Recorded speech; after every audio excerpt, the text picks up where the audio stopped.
just walk over them.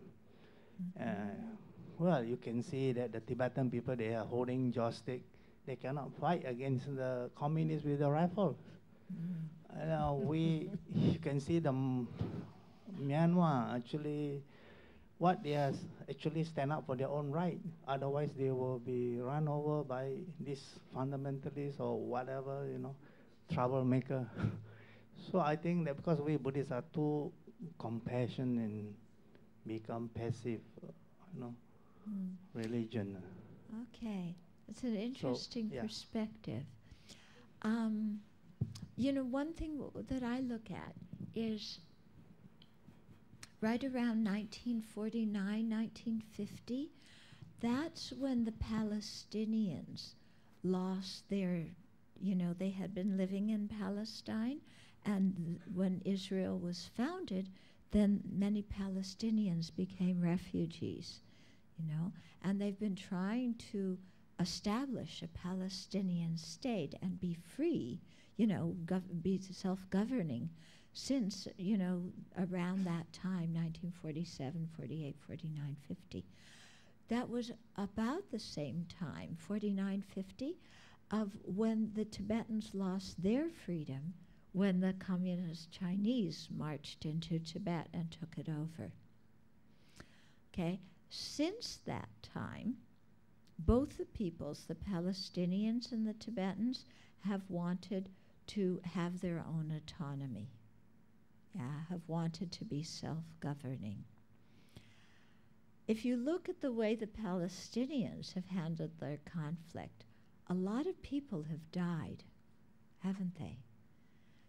Beginning in when there were in the Olympics, when they killed some of the Israeli athletes, all the different intifadas, so many things, in the last 60 plus years of the Palestinians being violent, and still they don't have their own country, do they? The Tibetans have not been violent during that time, and His Holiness Dalai Lama specifically tells them not to hate the Chinese communists. He says not hate the Chinese, the communists. He's not too fond of communism, although he says he himself is a socialist. Anyway, beyond that, the point is that the Tibetans have been largely nonviolent. Yeah, and if you look, neither the Palestinians nor the Tibetans have their own country now, but how many people have died in the Palestinian struggle, and how many lives have been saved in the Tibetan struggle because they haven't been violent? Yeah. So I think that's saying something. Yes. Hi. Okay. Thank you, Venerable. I wish to address a bit about the rebirth thing. It's a good thing that Venerable shared about the logical reasoning for believing in rebirth. Then there's also an empirical side to it. You can Google on your smartphone, Ian Stevenson. He and along with other independent researchers interview a lot of children around the world, and there are thousands of cases where the children remember past previous lives details about previous parents and how they die. And when they go to investigate, and they found that what the children say to a lot of details, up to 50 plus detail, almost all are correct. So all these things are not obtainable by the children via normal means. And they also check whether the parents believe in rebirth or not, whether the family is a Christian or not, Buddhist. There are many cases of all different backgrounds. So this is empirical evidence that rebirth exists, which I find that a lot of Buddhists are not aware of this. So it's good to share. And also I'm taking Bachelor of Arts in Buddhism, and I find that learning that I have to learn about pre-Buddhist India and about Jainism, materialism, and Gnostics. Even then, there's all sorts of philosophical thoughts back then. And it really opens up my mind to be impartial about the different sectarians of Buddhism and even different religions, and can just see that the existence of different religion is due to causes and conditions, and that the most important thing is to practice what is currently best for us, and to really get out of the samsara. Yeah, thank you. Thank you.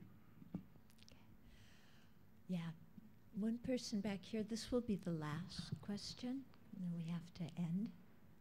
Oh, there was one person back there. Way back. Maybe we have to have two questions. Okay, you asked one, you asked one. Oh, then the third one, then the fourth one. Okay, we'll go on until midnight. Okay. Thank you, Venerable. So, my friends and I have a question. So, can you explain what is samsara and like how one can see samsara in layman's term, and also like what is the differences between rebirth and reincarnation? Oh, okay. Yeah. Okay. Thank So, samsara, the English term is cyclic existence, and basically what this means is being reborn again and again under the influence of ignorance and craving and polluted karma created during our lives through the afflicted mental states. So that's what the meaning of samsara is. Samsara is not a place.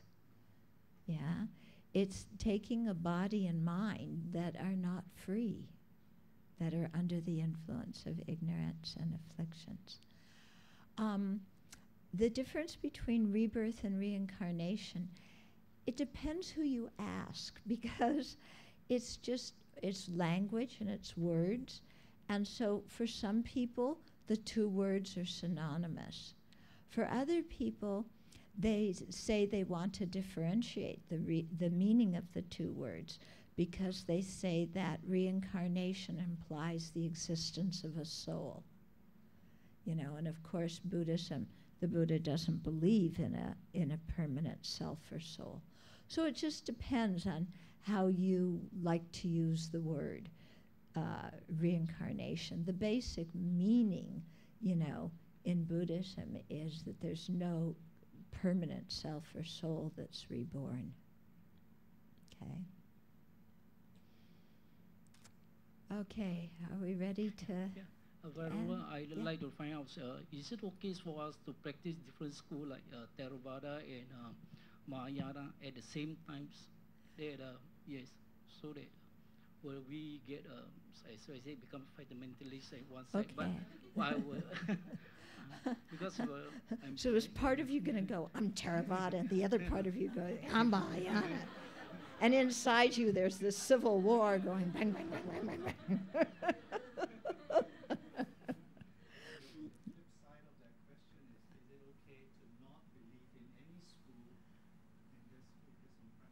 Yeah, the flip side is it's okay to not believe in any school and just focus on practice. Everything depends on the individual and how you do things. Yeah? If you have a correct understanding of the Buddha's teachings, then you can incorporate teachings from all the traditions into your own practice. If you don't have a correct understanding of the Buddha's teachings, even in your own tradition, you're not going to do, you're going to go amok, okay? For me, working on this book has been just a tremendous opportunity because, I when I became a Buddhist, I was just in the Tibetan community in India. It wasn't until I came to Singapore in 1987 that I began to learn about other kinds of Buddhism.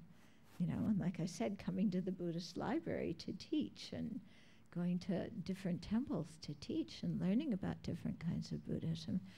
And so for me, you know, personally, it's like I have one tradition that's kind of my home tradition, but I incorporate elements of all the different traditions into my practice.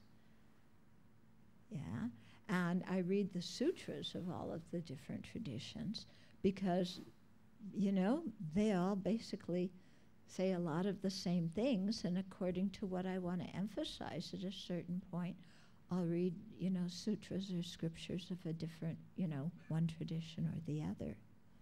You know, some traditions I understand better than others, yeah, but I can see the Buddha's, you know, thought in all of them. Okay. On the other hand, I would not advise somebody to, like, Monday night you do Theravada, Tuesday night you do Huayan, Wednesday night you do Chan, Thursday night you do Pure Land, Friday night you do something else, you know. If you're like that, you're not going to get, you know, you're gonna have soup, okay? Spiritual soup. Okay? Yeah, I wanted to lead a closing. Did you want to lead a closing too? No, please. Okay. Are you sure? Want to fight? I can do mine later.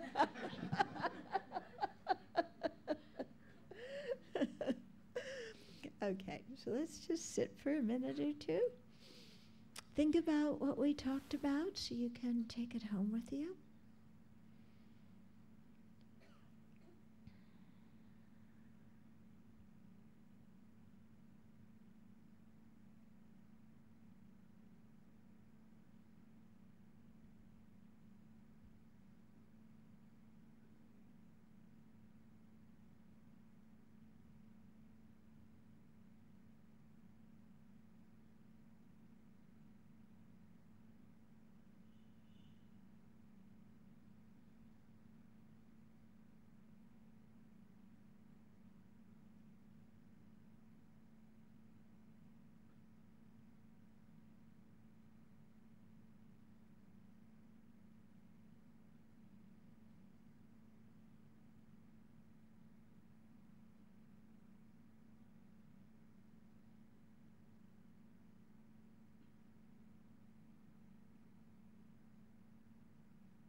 And then let's rejoice that we were able to spend the evening together and really use our mind in a good way and use our time in a good way to seek out the truth.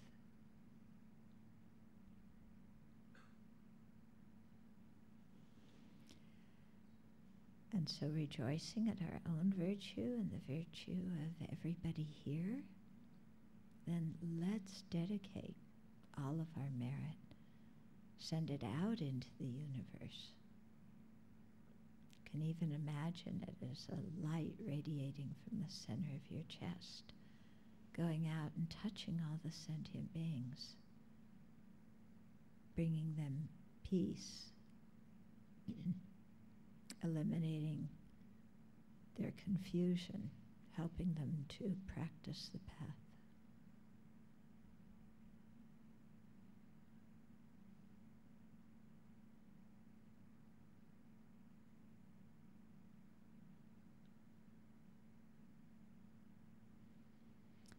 Due to this merit, may we soon attain the awakened state of Guru Buddha, that we may be able to liberate all sentient beings from their suffering. May the precious Bodhi mind, not yet born, arise and grow. May that born of no decline, but increase forevermore.